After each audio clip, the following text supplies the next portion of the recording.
As a person, one of my fascinations is knowledge. I am very interested in how knowledge transforms people, how people respond to knowledge, how people receive knowledge, how people respond to knowledgeable people. It's something that particularly interests me.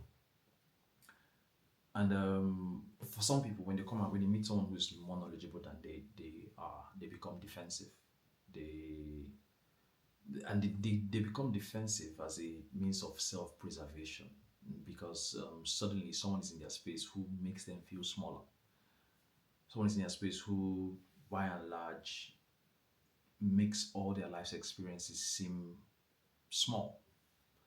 So as a consequence, they become defensive. They become, in some cases, apprehensive. They become resistant to whatever it is that this knowledgeable person says, not because they disagree with the person, but because they need to feel seen or heard.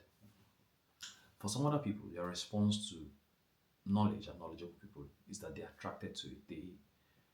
They seek out people who are more intelligent than them, more more knowledgeable than them, because they want to know more, they want to do better.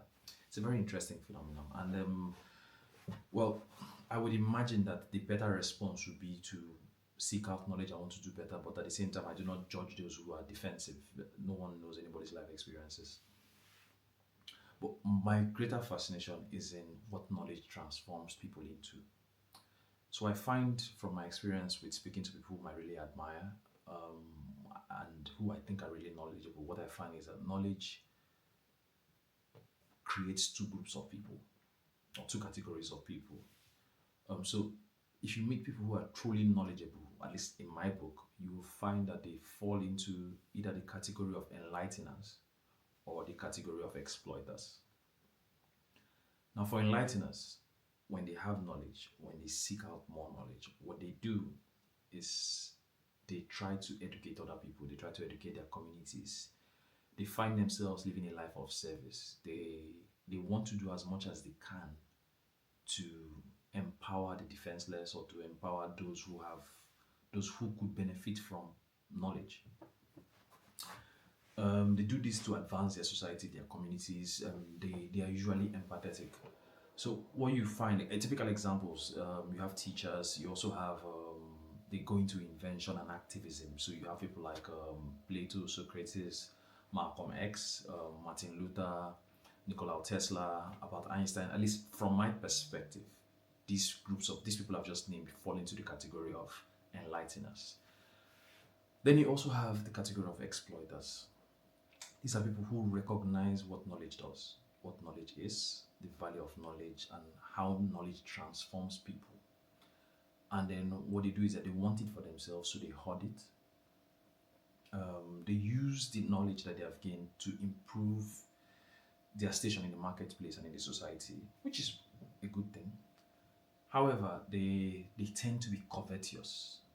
They and you don't need to look very far to see some examples of these people. Some of them have they find themselves in leadership positions. You have many world leaders who fit into this category of exploiters.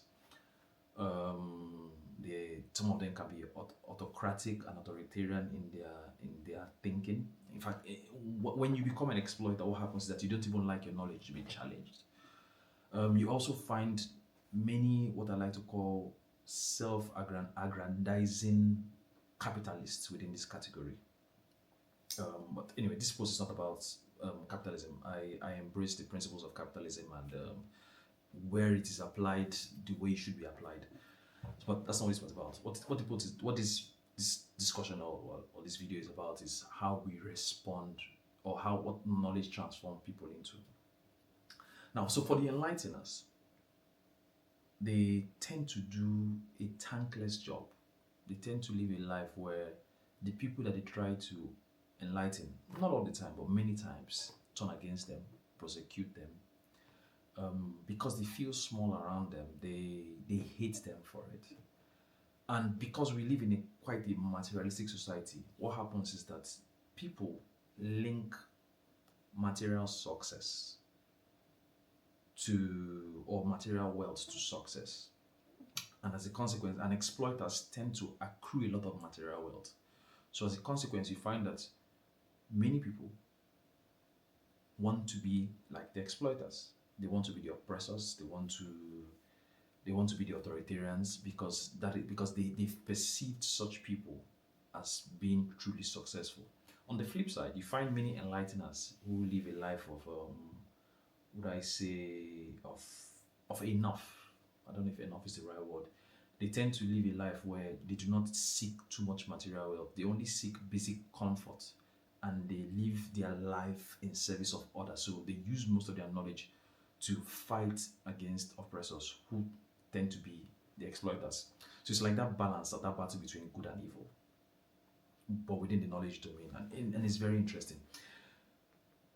It's very interesting when you consider how many people have died in the cause of serving others who do not even recognize the value of their service. But anyways, also, enlighteners also struggle with one other thing. I think at some point in their journey of life, they struggle with the concept of what is described as the cost of knowledge.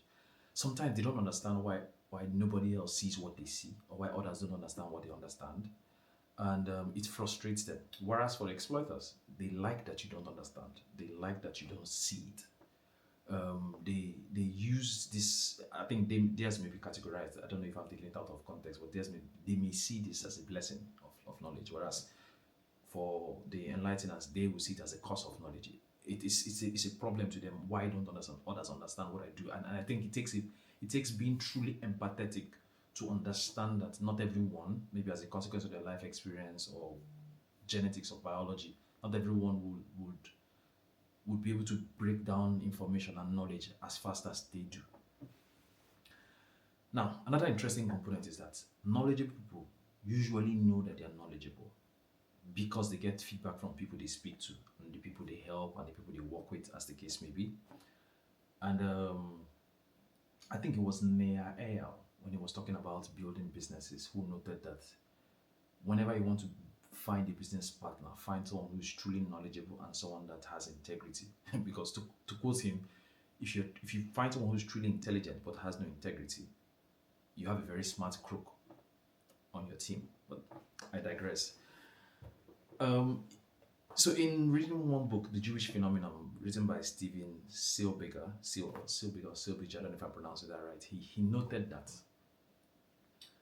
he described I think when he was trying to describe the secrets to Jewish success. As we know, Jewish folks are some of the biggest industry leaders.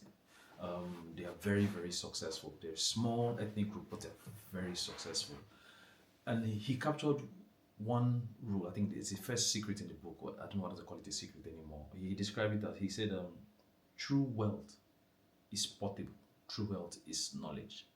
And in essence, what that meant was, or what that means is, a truly knowledgeable person is someone that is going to be wealthy or is wealthy. And by that, it means they can replicate what they've done here in a different place because they understand certain principles and certain things. They are able to come to a new environment, recognize the trends in the environment, and apply the knowledge that they already have and knowledge they've already applied in other environments to this new environment to repeat the same results of success.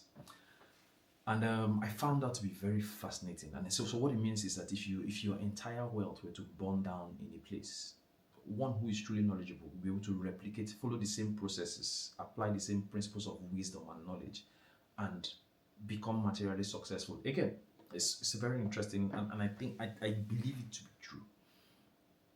But anyways, the purpose of this video is, I want you to ask yourself, if you consider yourself to be a truly knowledgeable person, are you an exploiter or an enlightener? Do you contribute towards your community, or is your entire thinking based on self? Do you use your knowledge for good? Do you consider it as something that you've gained for yourself alone, or do you consider it as something that you need to preserve by sharing to others, by ensuring that those that come after you are able to live in a world that is just, that is breathable, a world that is conscionable, the conscionable or conscionable, consensus, basically. So that's basically what I'm asking today. What if you belong to that category? What do you do? What is your goal when it comes to when you interact with those who are less knowledgeable than you?